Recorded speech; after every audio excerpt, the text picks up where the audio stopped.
호세아부터 말라기까지 12권을 소예언서라고 부릅니다. 12명의 예언자들은 포로기 이전과 포로기 이후에 다양한 장소에서 활동을 했습니다. 포로기 이전에 북이스라엘에서 호세아, 아모스가 예언자로 사역을 했고, 요나와 나홈은 니느웨에서 사역을 했습니다. 오바다는 에돔에서 사역을 했습니다. 한편 유다에서는 요엘, 미가, 스바냐, 하박국이 사역을 했습니다. 포로기 이후에는 예루살렘에서 학개, 스가랴, 말라기가 활동을 했습니다. 12권의 소예언서 중에 맨 앞에 있는 호세아서는 소예언서 전체에 대한 서론 역할을 합니다. 북이스라엘과 남유다 모두 죄를 지어 심판을 받지만 미래에 하나님의 백성으로 회복되어 약속의 땅에 거하게 될 것이라는 계획을 제시합니다. 호세아가 주로 사역했던 시기는 기원전 755년부터 710년까지입니다. 북이스라엘의 멸망이 722년이니까 호세아는 북이스라엘이 멸망하기 약 30년 전부터 예언 사역을 시작했던 겁니다. 30년밖에 남지 않았으니까 이미 나라가 기울고 있을 것 같은데요. 하지만 그렇지는 않았습니다. 호세아가 사역을 시작할 때 북이스라엘은 여로보암 2세의 통치하에 정치, 경제적으로 번영기를 누리고 있었습니다. 옛 영토를 회복하고 국제 무역을 통해 경제적 번영을 이루고 있었습니다. 겉으로 보기에는 당장 망할 것 같지 않은 모습이었는데요. 하지만 겉모습과 다르게 속으로는 영적인 타락과 도덕적 부패가 가득했습니다. 우상숭배가 만연했으며 부정과 토색, 억압이 만연했습니다. 왕들은 하나님을 의지하지 않았고 당시 양대 강국이었던 아스로와 애굽 사이에서 뇌물과 조공을 바치고 있었습니다. 이런 상황에서 호세아는 이스라엘이 하나님을 버리고 우상숭배하며 강대국을 의지하는 것을 질책하고 이에 따른 심판이 있을 것을 말씀합니다. 또한 동시에 이스라엘을 향한 하나님의 신실한 사랑으로 이스라엘이 회복될 것을 예언했습니다. 번영의 시대에 북이스라엘은 예언자의 경고를 듣지 않았고 북이스라엘은 결국 그들이 의지하던 아수르 제국에 의해 멸망하게 됩니다. 호세아라는 이름은 구원하다를 뜻하는 히브리어 동사 야샤에서 유래하였습니다. 호세아란 구원자라는 뜻입니다. 성경 다른 곳에 같은 이름이 나오는데요. 지도자 여호수아의 본명이 바로 호세아였습니다.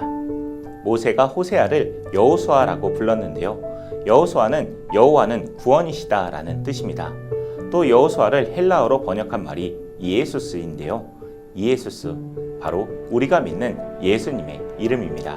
호세아의 생애는 불행한 결혼 생활을 했다는 것 외에 알려진 것이 없습니다.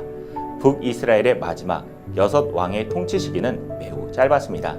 호세아는 북이스라엘의 급격한 쇠퇴를 보았고 마지막 호세아 왕을 끝으로 북이스라엘이 멸망하는 것을 목격했습니다. 호세아서는 크게 두 부분으로 나뉘어집니다. 1장부터 3장까지는 호세아의 불행한 결혼 생활을 다루고 있고 4장부터 14장까지는 북이스라엘과 남유다를 향한 심판과 회복을 선포하고 있습니다. 그럼 지금부터 좀 더 자세하게 호세아를 살펴보겠습니다. 1장부터 3장까지는 호세아의 결혼 생활입니다. 호세아는 하나님의 명령에 따라 음란한 여인 고멜과 결혼하여 세 자녀를 낳았습니다. 자녀들에게는 하나님의 심판을 나타내는 이름이 붙여졌습니다. 첫째 아이의 이름은 이스르엘입니다. 이스라엘은 북이스라엘의 지명입니다. 호세아는 이스라엘에서 북이스라엘이 전쟁에서 패할 것을 예언합니다. 둘째 아이의 이름은 로르하마입니다. 로르하마는 긍휼이 없다는 뜻입니다. 하나님의 긍휼하심이 떠나고 북이스라엘이 멸망할 것을 예언합니다. 마지막 셋째 아이의 이름은 로암미입니다. 그 말의 뜻은 나의 백성이 아니라 라는 뜻입니다. 호세아의 세 자녀의 이름을 통해 하나님의 징계가 점점 무거워짐을 말씀하고 있습니다. 전쟁에서의 패배, 멸망, 그리고 버림받음입니다. 그러나 심판이 끝이 아닙니다. 회복의 약속이 뒤따라 나옵니다. 이스라엘이 패배했던 이스라엘에서 국가적 회복이 일어나고 이스라엘은 암미, 곧 하나님 백성으로 세워지며 그들을 향한 하나님의 루아마가 회복될 것입니다. 한편 호세아는 상징 행동을 통해 말씀을 전하는데요. 고멜과의 결혼 생활을 통해 하나님께서 이스라엘 백성을 얼마나 사랑하시는지 전합니다. 호세아의 아내 고멜은 다른 남자를 쫓아가서 간음합니다. 호세아는 찾아가서 값을 지불하고 고멜을 다시 데려옵니다. 여기서 호세아는 하나님을 상징하고 고멜은 영적으로 가늠한 이스라엘을 상징합니다. 하나님을 떠나 바알을 숭배하는 이스라엘을 하나님은 끝까지 사랑하십니다.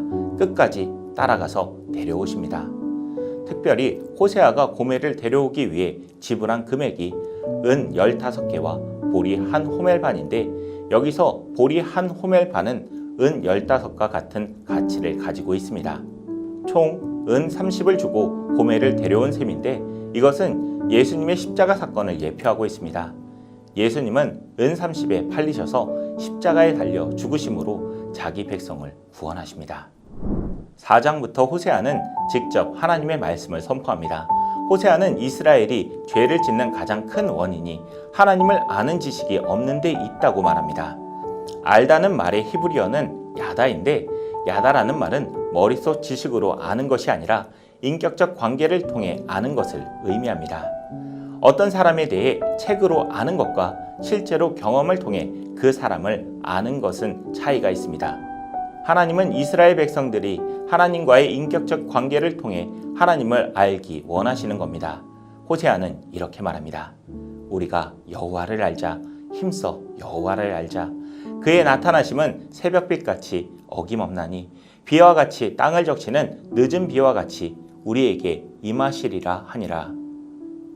여호와께로 돌아가는 사람은 여호와를 힘써 알아야 합니다. 하지만 이스라엘 백성들의 문제는 그들의 인애가 오래 지속되지 못하고 아침 안개나 이슬처럼 금방 사라지는 데 있습니다. 그들의 회개는 진실하지 않았습니다. 하나님과의 친밀한 관계를 맺기 위해 하나님을 찾은 것이 아니라 자신들의 탐욕을 위해 모였으며 하나님을 거역하고 악을 행하였습니다. 이스라엘의 죄와 불성실한 회개 때문에 하나님은 그 백성을 심판하실 것입니다. 이방의 원수들로 이스라엘을 침략하게 하실 것입니다. 견고하게 쌓은 성들도 불에 타고 무너질 것이며 금송아지를 비롯해 우상의 제단들도 다 파괴될 것입니다. 11장부터 하나님은 그들을 향한 사랑과 긍휼을 말씀하시면서 적극적으로 회개를 권고하십니다. 부모가 자식을 낳고 양육하듯 하나님은 이스라엘을 애굽에서 구출하여 내시고 그들의 길을 가르치시고 돌보셨습니다. 이스라엘은 하나님의 특별한 사랑을 받았지만 그 사랑을 알지 못하고 하나님을 떠났습니다. 다른 신을 겸하여 섬겼고 강대국을 의지하였습니다. 그러므로 하나님은 백성을 심판하시고 아수르의 포로가 되게 하실 것입니다. 그러나 하나님은 여전히 백성들이 회개하고 돌아오기를 간절히 기다리십니다. 11장 8절 말씀입니다. 에브라임이여 내가 어찌 너를 놓겠느냐. 이스라엘이여 내가 어찌 너를 버리겠느냐. 내가 어찌 너를 아드마같이 놓겠느냐. 어찌 너를 스보임같이 두겠느냐. 내 마음이 내 속에서 돌이켜 나의 긍휼이 온전히 불붙듯 하도다. 에브라임은 호세아에서 37번 사용되었는데, 에브라임은 북이스라엘에서 가장 유력한 지파로 이스라엘을 대표하는 호칭으로 쓰였습니다. 하나님은 에브라임을 부르며 그들을 향한 애절한 마음을 표현하십니다.